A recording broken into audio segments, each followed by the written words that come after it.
ಶಿವಃ ಶಕ್ತ್ಯಾ ಯುಕ್ತೋ ಯದಿ ಭವತಿ ಶಕ್ತಃ ಪ್ರಭವಿತುಂ ನ ಚೇದೇವಂ ದೇವೋ ನ ಖಲು ಕುಶಲಃ ಸ್ಪಂದಿತುಮಪಿ ಅತಸ್ತ್ವಾಂ ಆರಾಧ್ಯಾಂ ಹರಿಹರ ವಿರಿಂಚಾದಿಭಿರಪಿ ಪ್ರಣಂತುಂ ಸ್ತೋತುಂ ವಾ ಕಥಮಕುತಃ ಪುಣ್ಯಃ ಪ್ರಭವತಿ. ಇದು ಸೌಂದರ್ಯ ಲಹರಿಯ ಮೊದಲನೇ ಶ್ಲೋಕ ಆಗಿರುತ್ತೆ. ಇನ್ನು ಮುಂದೆ ನಾವು ಒಂದೊಂದೇ ಶ್ಲೋಕಗಳನ್ನ ನೋಡ್ತಾ ಹೋಗೋಣ. ಸೊ ಈ ಶ್ಲೋಕಗಳಲ್ಲಿ ನಮಗೆ ಏನೇನು ಸಂಕಲ್ಪ ಸಿಗಬಹುದು ಅಂದರೆ, ಪ್ರತಿಯೊಂದು ಸಂಕಲ್ಪಕ್ಕೂ ಒಂದೊಂದು ಶ್ಲೋಕಗಳು ಸಿಗ್ತಾ ಹೋಗುತ್ತೆ. ಸೊ ಈಗ ನಾವು ಇವತ್ತು ಮೊದಲನೇ ಶ್ಲೋಕನ ಎಕ್ಸ್ಪ್ಲೈನ್ ಮಾಡ್ತಾ ಹೋಗ್ತೀನಿ. ಇನ್ನು ಈ ಸೌಂದರ್ಯ ಲಹರಿಯ ಶ್ಲೋಕವನ್ನು ನಮಗೆಲ್ರಿಗೂ ಗೊತ್ತಿರೋ ಹಂಗೆ ಜಗದ್ಗುರು ಶ್ರೀ ಆದಿಶಂಕರಾಚಾರ್ಯರು ರಚನೆ ಮಾಡಿದ್ದಾರೆ. ಸೊ ಅವರು ಇವಾಗ ಎಂತಕ್ಕೆ ಈ ಶ್ಲೋಕನ ಮಾಡಿದ್ರು ಅಂದರೆ, ಸಾಕ್ಷಾತ್ ದೇವಿಯನ್ನೇ ನಮಗೆ ಸಾಕ್ಷಾತ್ಕರಣೆ ಮಾಡಿಕೊಳ್ಳೋದಕ್ಕೋಸ್ಕರವಾಗಿ ಸೌಂದರ್ಯ ಲಹರಿಯನ್ನು ಕೊಟ್ಟರು. ಇದನ್ನು ಆನಂದ ಲಹರಿ ಮತ್ತು ಸೌಂದರ್ಯ ಲಹರಿ ಅಂತ ಎರಡು ಭಾಗ ಆಗಿ ವಿಂಗಡಣೆ ಆಗಿರುತ್ತೆ. ಶಿವನ ಬಾಯಿಂದ ಬರೋ ಅಂಥದ್ದು ಆನಂದ ಲಹರಿ. ಸೊ ತಾಯಿಯ ಸೌಂದರ್ಯವನ್ನು ವರ್ಣನೆ ಮಾಡೋದು ಸೌಂದರ್ಯ ಲಹರಿ ಅಂತ. ಇನ್ನು ಇದರದ ಕಥೆ ಎಲ್ಲ ತಮಗೆಲ್ರಿಗೂ ಗೊತ್ತೇ ಇದೆ.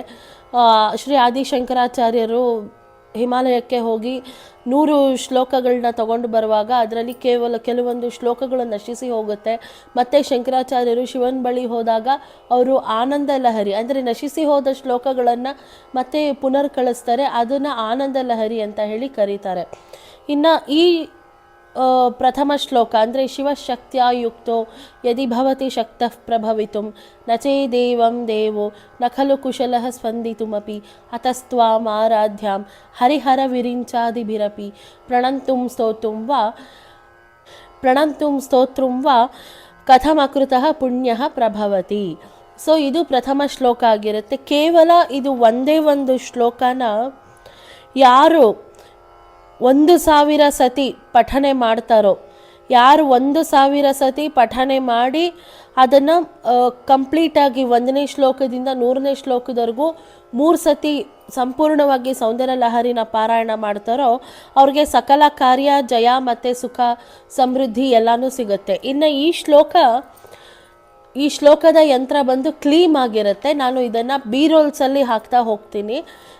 ಇದು ಕ್ಲೀಮ್ ಆಗಿರುತ್ತೆ.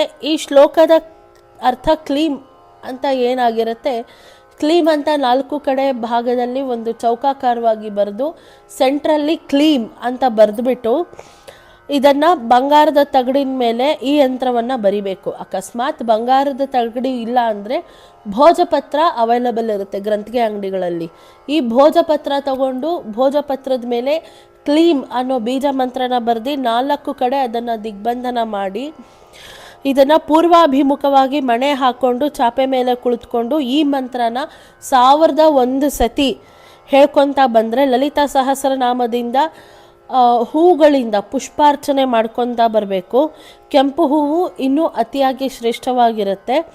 ಇದನ್ನು 12 ದಿವಸಗಳ ಕಾಲ 1001 ಸತಿ ಯಾರು ಪಠನೆ ಮಾಡ್ತಾರೋ ಅವರಿಗೆ ಸಕಲ ಕಾರ್ಯಗಳು ಕೂಡ ಸಿದ್ಧಿ ಆಗುತ್ತೆ. ಇವಾಗ ನಮಗೆ ಎಲ್ಲ ಕಾರ್ಯಗಳು ಸಿದ್ಧಿ ಆಗಬೇಕಂದ್ರೆ ಕೇವಲ ಒಂದು 12 ದಿನದ ಒಂದು ಪಾರಾಯಣ ಮಾಡೋದ್ರಿಂದ ಸಕಲ ಕಾರ್ಯದ ಸಿದ್ಧಿ ಆಗುತ್ತೆ. ಇನ್ನು ಇದಕ್ಕೆ ಏನು ನೈವೇದ್ಯ ಇಡಬೇಕು ಅಂದರೆ ಕೊಬ್ಬರಿ ಅನ್ನ ಅಥವಾ ಕೊಬ್ಬರಿ ತುರಿದ್ಬಿಟ್ಟು ಅದಕ್ಕೆ ಅನ್ನನ ಮಿಶ್ರಣ ಮಾಡಿ ಕೊಬ್ಬರಿ ಅನ್ನದ ಮಿಶ್ರಣ ಅಥವಾ ಬೆಲ್ಲದ ಪುಡಿ ಕಲಸಿ ತುಪ್ಪ ಹಾಕಿ ನೈವೇದ್ಯ ಮಾಡಬಹುದು.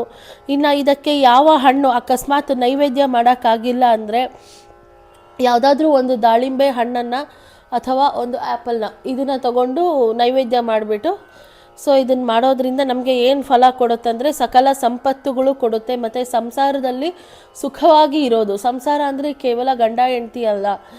ಸಂಸಾರ ಅಂದರೆ ನಾವು ಈ ಲೌಕಿಕ ಪ್ರಪಂಚದ ಸಂಸಾರವನ್ನು ಗೆದ್ದು ಬರಬೇಕಾಗಿರುತ್ತೆ. ಸೊ ಇದನ್ನು ನಾವು ಗಳಿಸ್ಕೋಬಹುದು. ಇನ್ನು ಈ ಯಂತ್ರಕ್ಕೆ ಪ್ರತಿದಿನವೂ 108ರಂತೆ ಪ್ರದಕ್ಷಿಣೆ ಮಾಡ್ಕೊತಾ ಬರಬೇಕು. ಈ 12 ದಿನದಲ್ಲಿ ನಾವು ಏನು 1001 ಸತಿ ಜಪ ಮಾಡ್ತೀವಿ, ಅದಕ್ಕೆ 108 ಪ್ರದಕ್ಷಿಣೆನ ಮಾಡಬೇಕಾಗಿರುತ್ತೆ. ಸೊ ಇದು ಕೌಲಾಚಾರ ತಂತ್ರಗಳು, ಸಮಯಾಚಾರ ಮತ್ತು ವಾಮಾಚಾರ ಮಿಶ್ರಣವಾಗಿರುವಂಥ ಒಂದು ಕೌಲಾಚಾರ ತಂತ್ರಗಳು ಇವೆಲ್ಲನೂ. ಸೊ ಇವತ್ತಿನ ಟೈಮ್ ಕನ್ಸ್ಟ್ರೈನಲ್ಲಿ ಮಾಡಲಿಕ್ಕಾಗೋದಿಲ್ಲ.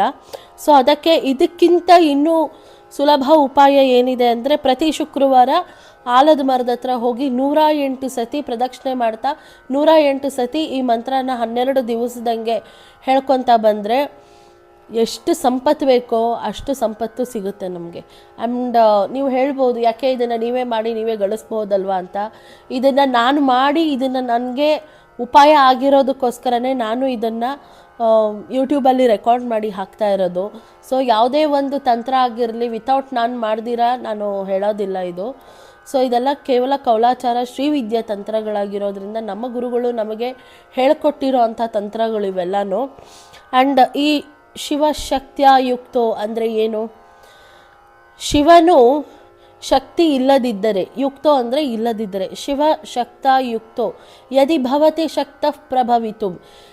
ಶಿಕಾರದಲ್ಲಿ ಈ ಕಾರ ತೆಗೆದ್ರೆ, ಶಿಯಲ್ಲಿ ಇಕಾರ ತೆಗೆದ್ರೆ ಶವ ಆಗಿಬಿಡ್ತಾನೆ ಶಿವ. ಸೊ ವಿತೌಟ್ ಶಕ್ತಿ ಶಿವ ಒಂದು ಶವ ಆಗಿರ್ತಾನೆ. ಸೊ ಆ ಥರ ಒಬ್ಬ ಹರಿಹರ ವಿರಿಂಚ ಅಂದರೆ ಬ್ರಹ್ಮಾದಿಗಳು, ಹರಿಹರ ಬ್ರಹ್ಮಾದಿಗಳು ಶಕ್ತಿನ ಪೂಜೆ ಮಾಡಿ ಅವರೇ ಅಪರಿಮಿತ ಶಕ್ತಿಗಳನ್ನು ತಗೊಂಡು ಪೂಜೆ ಮಾಡೋದ್ರಿಂದ ಇನ್ನು ನನಗೆ ಯಾವುದೇ ಒಂದು ಶಕ್ತಿಯೂ ಇಲ್ಲ, ಶಿವನಿಲ್ಲದೆ ಶಕ್ತಿನ ಪೂಜೆನೂ ಮಾಡೋಕ್ಕಾಗಲ್ಲ, ಇನ್ನು ಸೃಷ್ಟಿ ಸ್ಥಿತಿ ಲಯಗಳಿಗೆ ಕಾರಣೀಭೂತರಾದ ತ್ರಿಮೂರ್ತಿಗಳಿಂದ ಸೇವಿಸಲ್ಪಟ್ಟ ನಿನ್ನನ್ನು ನಾನು ಹೇಗೆ ಪುಣ್ಯ ಮಾಡ್ದಿರ, ಅಂದರೆ ಪುಣ್ಯ ಮಾಡಿರೋ ಅಂಥ ಹರಿಹರ ಬ್ರಹ್ಮೇಂದ್ರಗಳೇ ನಿನ್ನನ್ನು ಪೂಜೆ ಮಾಡಿ ನೀನು ಪುಣ್ಯ ತಗೊಂಡಿರುವಾಗ ಇನ್ನು ಏನನ್ನೂ ಮಾಡ್ದಿರ ನನಗೆ ಹೇಗಮ್ಮ ನೀನು ನನಗೆ ಶಕ್ತಿ ಕೊಡ್ತೀಯಾ ಅಂತ ಹೇಳಿ ಈ ಶ್ಲೋಕದ ಅರ್ಥ ಶ್ರೀ ಆದಿಶಂಕರಾಚಾರ್ಯರು ಬರೆದಿದ್ದಾರೆ. ಸೊ ಇದ್ರದ್ದು ನಾನು ಪ್ರತಿಯೊಂದನ್ನು ನಾನು ಬಿ ರೋಲ್ಸಲ್ಲಿ ಹಾಕ್ತಾ ಹೋಗ್ತೀನಿ. ಶ್ರೀ ಮಾತ್ರೇ ನಮಃ. Thank you.